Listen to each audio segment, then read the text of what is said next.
G'day, have I got a story for you? Check the disclaimer. This episode was narrated by Jaron Gal Truth. It is much calmer in the nursery now, since I explained the plan I have to get them all out of here. They were watching my little friend, Fiorel, on my shoulder, nodding, affirming everything I said. That was a great help. They all believe me. I quickly walked down the hall, pushing open a few remaining doors that were still closed on the way. Watching the surprised faces at seeing their cages opened by someone who looks like me. I have not walked quickly in a very long time, and while it feels great to be able to stretch my legs again, I am finding that they are a bit stiff. I stop to wriggle my legs around a bit and do a couple of squats. This must look very amusing to anyone watching.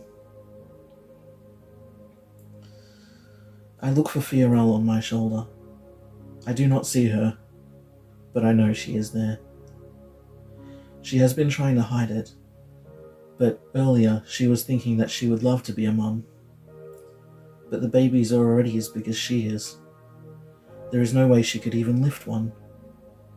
She knows there is no one else like her here, because I quickly scanned for her a few weeks ago, as I periodically did at the implant adjustment times, checking to see if there was any of her kind here. She is the only one. She also thought it would be nice to have a dog one day, but they are so big. We all thought of things like that here. Our hopes, our dreams, were all we had. I unlock and enter a lab, and one of the tormentors is cowering in the corner. I remember the thought connection I had with the gentle soul. Every life is precious. Every life is worth the effort. I tell him to get in the large cage and to lock himself in if he wants to live. I am sure there is plenty of his victims who would like to get their hands on him.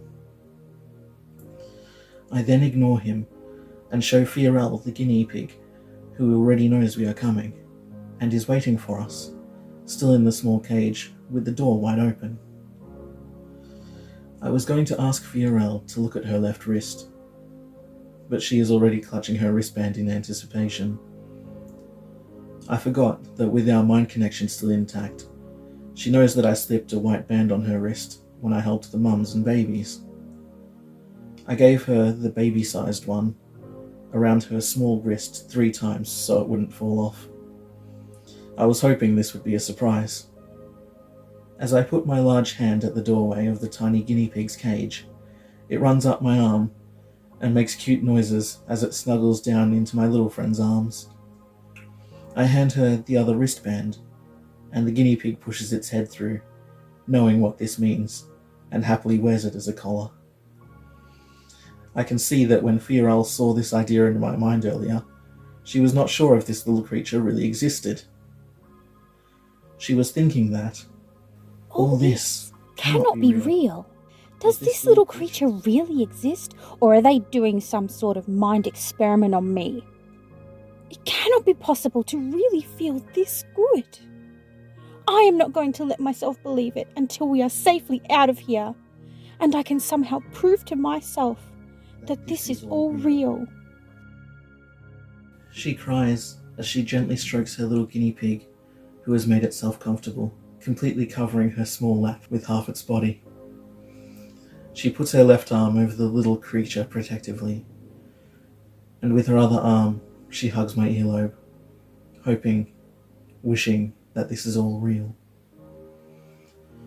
I continue down the hall, flinging open the last remaining doors that were still closed on this level. At the same time, I seek out every victim with my thoughts on all 5 levels and talk with everyone simultaneously in their minds. I ask if anyone knows about the wind tunnel painting that is on the lowest level and where it leads, and ask if anyone would be willing to go through, to make sure it is safe for the women and children to follow. In all this excitement, not many even notice my questions. I ask everyone who wants to be involved, to meet me at the nursery on this level. When I reach the end of the hall, I scan many levels above and find the same gentle soul I connected with before. She likes it when I call her gentle soul. She likes nicknames. Together, with our minds connected, we carefully move the wind tunnel painting.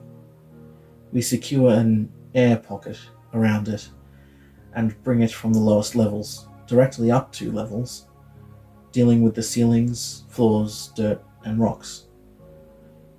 When we are finished, it is leaning against the wall at the end of the hall, directly in front of me. Gentle Soul said that she would help me move it when I was ready, and she has. She kept her word. I make sure she hears me thanking her as we disconnect. She is dealing with so many things above. I am grateful that she is also willing to help me.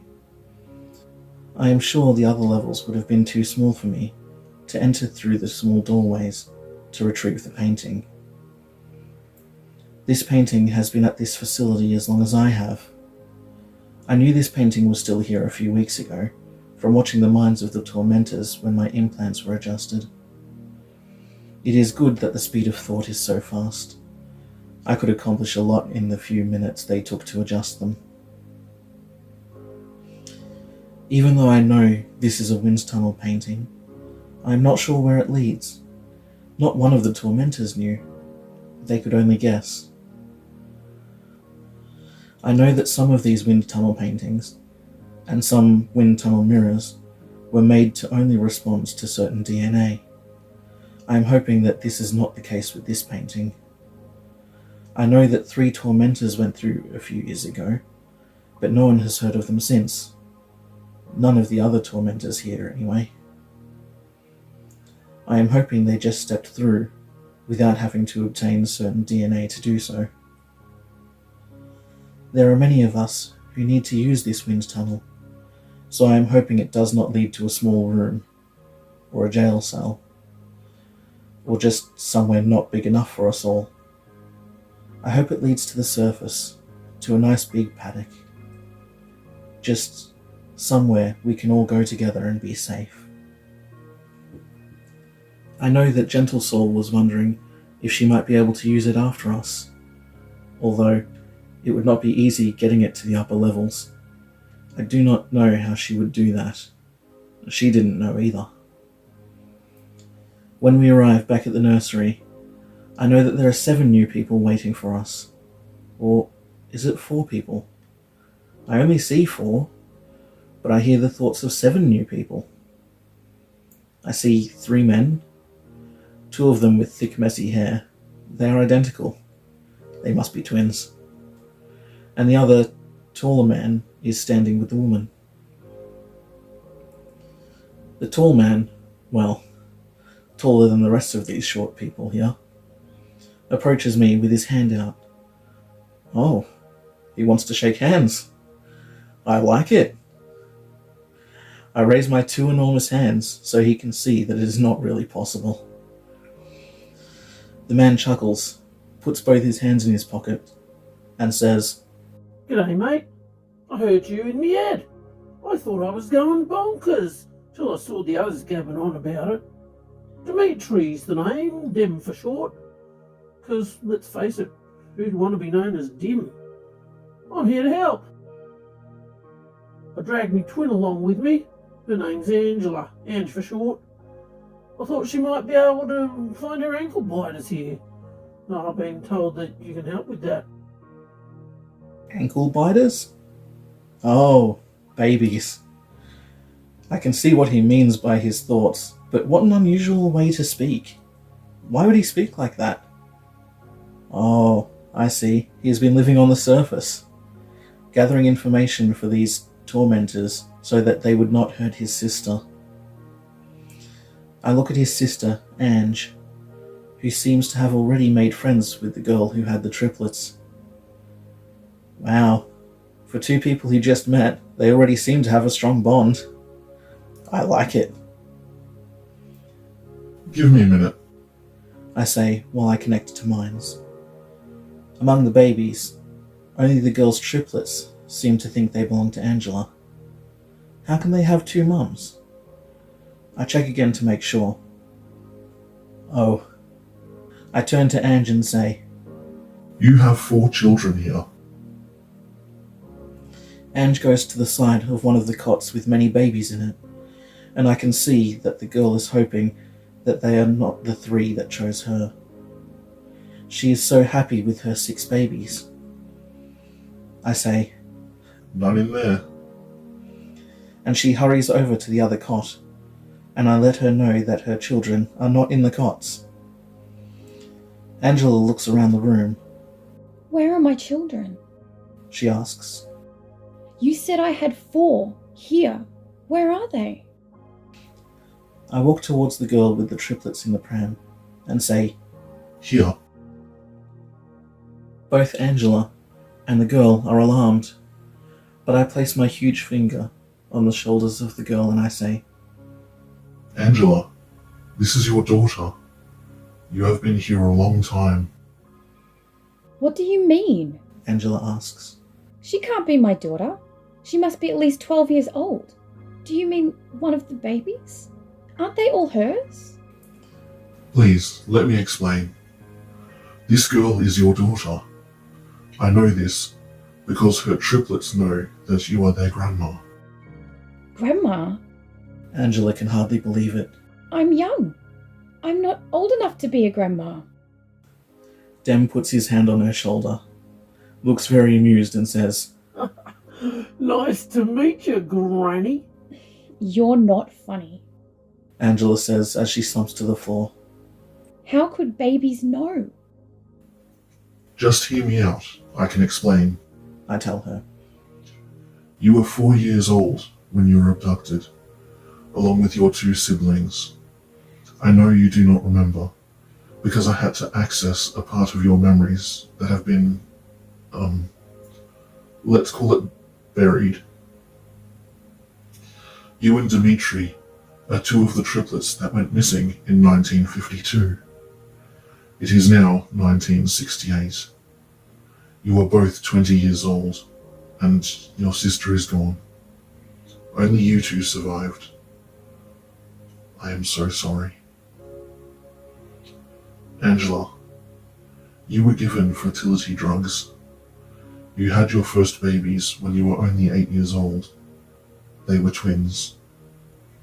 You had twins again when you were 9 years old, and triplets when you had just turned 10.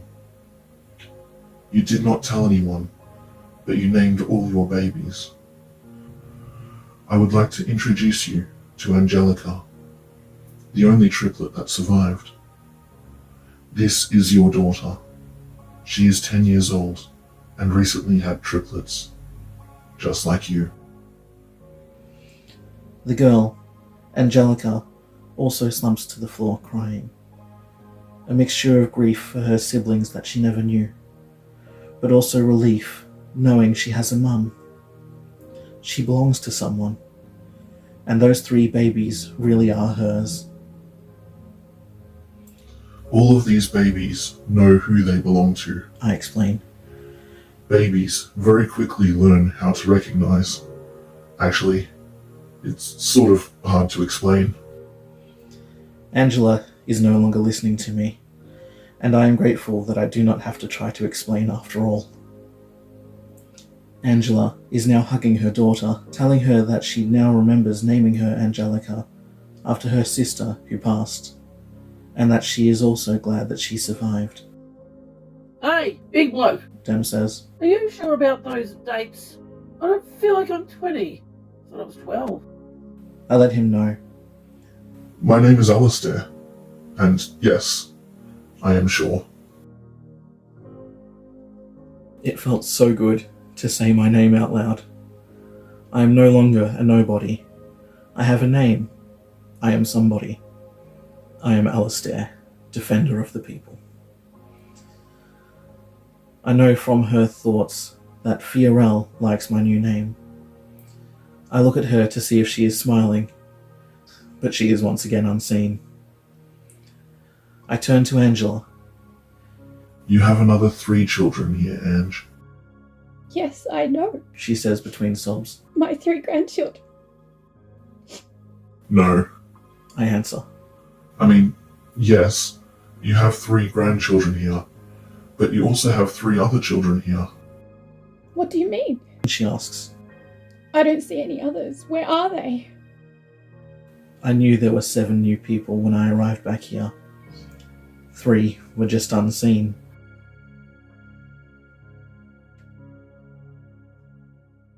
Thank you so much for joining us with the cuppa. We appreciate your company.